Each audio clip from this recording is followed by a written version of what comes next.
Doctor साहब, आधे sir में दर्द होना ये समस्या क्यों होती है?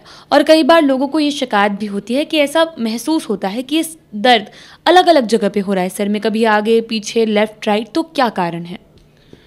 जैसा कि आपने कहा कि सर में दर्द होना, और ये बिल्कुल एक एरिया में लिमिटेड है, या कभी इस एरिया में हुआ, कभी सर के दूसरे भाग में हुआ, तो ये एक माइग्रेन का एक कॉमन लक्षण होता है। इस तरह से पेन शिफ्ट हो सकता है।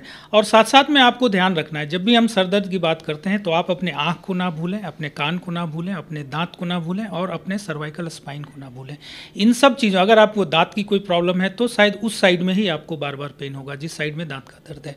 अगर आँख की कोई समस्या है और आँख की कोई एक ही आँख में आपको समस्या है तो वो भी आपको उसी साइड बार बार पेन देगा। और अगर आपको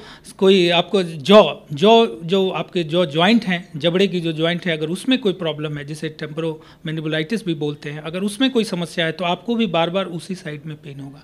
एंड चौथा एक है कि जो सर्वाइकल स्पाइन, जिसमें अगर कोई समस्या है तो वो भी एक साइड हो सकता है। इसके अलावा और भी बहुत सारी चीज़ें हैं, लेकिन ये कॉमन जो हेडेक के साथ ये रिलेटेड है। लेकिन जो सबसे कॉमन है फैक्टर है वो है माइग्रेन। और कहा भी जाता है migraine is a lifestyle disorder. अगर आपके लाइफस्टाइल, आपके खान पान, आपके रहन सहन, आपके सोने के समय, आपका प्लेस चेंज, आपका घर चेंज, आपका अलग अलग अनड्यू इन्वायरमेंट में आपका एक्सपोजर, ये सारी चीज़ों से आपका माइग्रेन ट्रिगर होता है। तो सबसे पहले हमको ये सोचना चाहिए। और ये पेन कभी आपको एक एरिया में आ सकता है, कभी दूसरे एरिया में आ सकता है, कभी आगे आ सकता है, कभी पीछे आ सकता है। इसीलिए कहा जाता है कि migraine is a lifestyle disorder and it's a diagnosis of exclusion. आप बाकी चीज़ों को एक्सक्लूड करते हैं and then you can say कि दिस कैन बी माइग्रेन। तो जांच जरूरी है। अगर आपको होता है तो आप पहले न्यूरोफिजिशियन के पास पहुंचें, अपनी जांच कराएं, अपनी समस्या को बताएं और अकॉर्डिंगली जांच के हिसाब से अगर हमें कुछ मिलता है तब हम फिर आगे की ओर ट्रीटमेंट प्लान कर सकते हैं। डॉक्टर साहब, आधे सर में दर्द को लेकर लोग डॉक्टर के पास कब पहुंचे? क्या रेड फ्लैग्स दिखे, क्या अलार्मिंग साइन दिखे कि लगना चाहिए कि अब डॉक्टर से मिलना ज़रूरी है?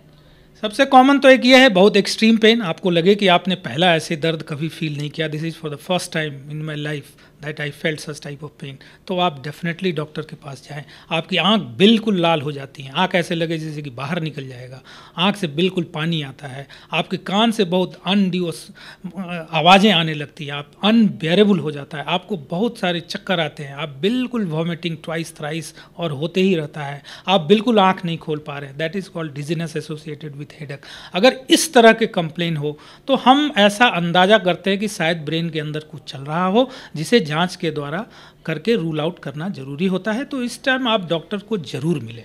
जी, तो डॉक्टर साहब, इसका इलाज किस तरीके से किया जाता है?